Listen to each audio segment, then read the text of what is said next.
Hi everyone, Nick here.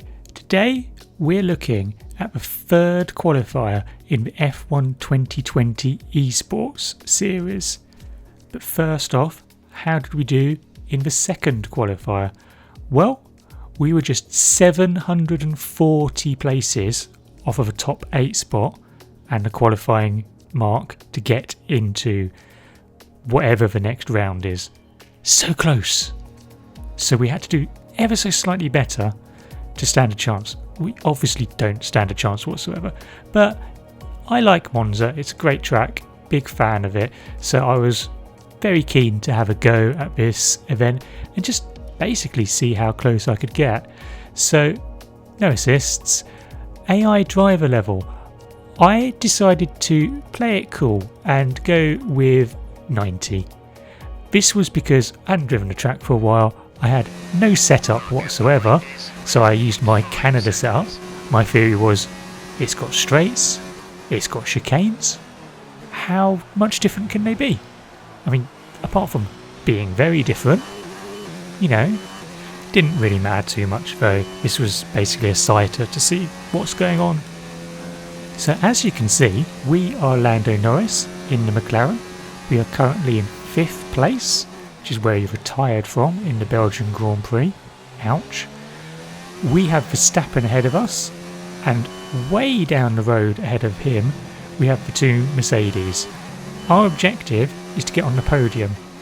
At this point I was thinking, well, how hard can this be? I'm reeling Verstappen in, no problem. I'm doing 125.3s, not a particularly great lap, I'll be honest, and I reeled in Verstappen at the end of lap 49. Obviously with the DRS I thought I'd get him into the first corner, but I didn't even need to wait that long. I was past him pretty much before the start finish line, doing a 125 flat, no problem, and see you later Max. So that part of that was done. The only problem was the Mercedes was still miles down the road, so even though I tried to play it safe and go with a 90% difficulty, when I started my penultimate lap, I was still 14 seconds behind Bottas, so I thought I'd gone and embarrassed myself here and couldn't even do it on 90%, but it turns out that Bottas breaks down on the penultimate lap, and as you can see up ahead, he's absolutely crawling around the track, still getting completely in the way if he can do his best to do so, but he's not actually a factor. So essentially this is overtake one person. I mean, it could possibly be slightly more difficult, I'll be honest. But there we go, we completed the challenge, no problem whatsoever on 90% difficulty. I've got 141,000 points to put to the leaderboard. That was top 12-13%. Not good, not gonna do anything. I mean, obviously I said at the start, I'm not gonna qualify for this. If I do, it's because everyone else has given up and there are only 8 people in the game. But the objective, as always with these events, is to just try and do as well as I can. So I wanted to do a bit better than I had done previously and just get up the leaderboard, just compete for the fun of competing. So this was actually my highest scoring run. It was on 100% difficulty, which I had hoped to do a little bit higher than 100%, but we'll get onto that later in the video. So, lap 1, we're using rich fuel and we're using plenty of ERS to get ourselves along and up to the back of Verstappen. One of the things that you get points for on this is your fastest lap, so you always want to make sure that your first or second laps, which are generally going to be your fastest in the race, I mean your tyres are as fresh as they're going to be, so you basically want to use what you've got to get that decent fastest lap and get some points on the board to start off with. So we've had a first lap which is a 123.6, much improved on my previous run. There are 2 reasons for that. The first is that I went off to time trial mode to have a bit of a practice and try and generally get a bit better at the track. My best in time trial was in the 119s, not setting the world alight, but again, not too shabby. The second was that I actually used a setup that was designed for this track. I didn't just bolt on a Canada setup, I actually used one that was bit better for this track, and unsurprisingly, it went better around the track. Who'd have thought it? So as I mentioned already, you get points for your fastest lap on this kind of mode. You also get points for your overall race time. So in a way it's kind of like a 6-lap time trial. You want to be getting as low a race time as possible to get as many points as possible. And one of the key factors to that is when you overtake the cars that you have to overtake, because you want to catch them at good places. You want to, if possible, pick up DRS from them, pick up a slipstream, that kind of thing. And you don't want them to cost you any time. You want this to be as smooth as possible. So at the end of lap 48, we're right on the tail of Verstappen. We've got DRS. We're just going to pretty much just drive past him, almost exactly on the racing line. He's barely even factored into our race there, and we've just braked nice and carefully into the first chicane and just gone. So that's about as perfect an overtake as you're going to get in one of these esports or featured race type scenarios. So the next thing is to not get overtaken. This can be a little bit easier said than done sometimes, because of course now Verstappen's behind, he's going to get your slipstream and he's going to get DRS and all that kind of stuff. And I've not helped myself by locking up and putting a wheel on the grass through the second chicane. Easily done, but it messes you up as you go through the braking zone. Fortunately for me, Verstappen seems to have had an absolute nightmare through the Lesbos, and as a result I've dropped him by 1.7 seconds. So he actually doesn't have DRS, so he's not going to be a factor here at all. And you can see from the map in the bottom left, I'm actually gaining quite well on the Mercedes ahead. I'm not saying I would have caught them regardless of whether bias broke down, but I was making a pretty decent dent into them. So this was going pretty well, and there you can see we've done the fastest lap of our race, a 1:23.3. Again, not too shabby. So we've already mentioned that two of the best ways to score points on this are via your fastest lap and your overall time. The other scores are multipliers. So there's a multiplier based on your assists, there's a multiplier based on the difficulty, so the higher your difficulty the more your score gets multiplied by. But one of the other really important ones is the clean lap bonus. Basically, if you want a decent score, you can't get any warnings. That's either for hitting any other cars, and obviously if you're hitting other cars, you're probably not having a great run, especially if you pick up any damage, which is pretty much just going to ruin any run you've got whatsoever. But obviously corner cutting is a no-no. I mean, obviously it's a bad idea anyway, you don't want to get penalties for that kind of thing, but if you get a warning, it invalidates that lap and you won't get a clean lap bonus. From the top of my head, if you get a completely clean race, you get about 22,000 points. For every lap you don't do clean, it knocks about 3,000 off that. So 3,000 points, you know, my score on the previous run was 144, I think, thousand. So knocking 3,000 points off of that, that's going to be a decent chunk of leaderboard placings, so you don't want to do that. And obviously with this being Monza, you've got 3 chicanes that are very, very cuttable. I mean, the first one's not too bad because it's pretty much a stop, turn right, turn left, and it's because it's so slow, it is kind of difficult to cut. But the second chicane is very, very cuttable. I mean, the first bit you do have to kind of cut it, but also not too much. And the second apex, again, you want to cut it, because if you don't cut it, it makes the run very tight through there. If you cut it too much, then obviously it's a corner cut, and if you don't cut it enough, you go over the sausage curb. So it's a tricky one to get right, but you need to, because you need to keep up the pace, but also not too much, otherwise you'll lose that clean lap bonus. The Sky is the same as well. You need to cut part of the first part. You can't cut the third part, because if you cut that, you will spin. And the second bit, yeah, you can cut a little bit, but it's difficult. You just got to make sure that you get through as smoothly as possible, and that will then really help you score. So we've got 2 laps to go, and we're pretty much in no man's land here.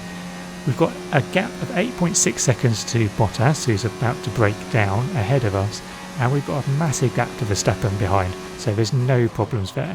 So this really has become a one-person time trial. It's just me against the clock trying to set a good time. And as you'll have noticed, I'm starting to struggle out of the first chicane on traction. The rear tyres have started to go off a bit and it's costing me time. I mean, look there, I've lost half a second. We've locked up going into the second chicane. The tyres are getting pretty ropey. So we go through the Lesmos and we've got Bottas ahead of us who's broken down. Fortunately, we're going to catch him slightly further round the lap. We're going to get him down the back straight. Don't quite get DRS because we're a bit further behind. I did think for a moment about trying to slipstream him, but given he's going about 4 miles an hour, that would have potentially led to disaster. So we coast through Ascari, nice and safe, and yeah, basically we've got 1 lap between us and the end to try and get ourselves a decent score on that esports leaderboard. So to wrap up the run, let's go for a lap around Monza and see how it's done, or at least how it's done for me anyway. So obviously down straight 8th gear, none of that staying in 7th, flat out on 8th gear. You want to brake about 125, 130 down to 2nd. Really careful on the brakes. I like to take a bit of the corner on the inside of the first part of the chicane, but you don't really want to take too much curb on the second part because it pushes you wide. This chicane, about 120 again. Cut as much of that as you can without getting a corner cut. Now the Lesmos, brake just after the 50 metre board, late apex through Lesmo 1, 4th gear, and then for this one it's just before 50 metres, again down to 4th gear, and just get it turned and then get down the straight. I think you can potentially carry more speed through there, but I like to just get it turned in early. So Ascari, it's about 100 metres, down into 5th gear, cut a bit of that, stay as tight on that curb as possible, don't hit the inside of the final corner, otherwise you will spin, and up to 8th gear as soon as possible, parabolica at the end of a green bit on the left hand side, down into 5th gear, and then as early as you can on the throttle, and then it's back up to 8th gear and across the start finish line. And we have succeeded in our task of finishing in 3rd place. But what does that mean in terms of points? We were on 141,000, this time 162,767 points. Our total time score was a lot better, our best lap score was a lot better, and all the multipliers multiplied to give us a decent score. And that puts us 225th on the leaderboard.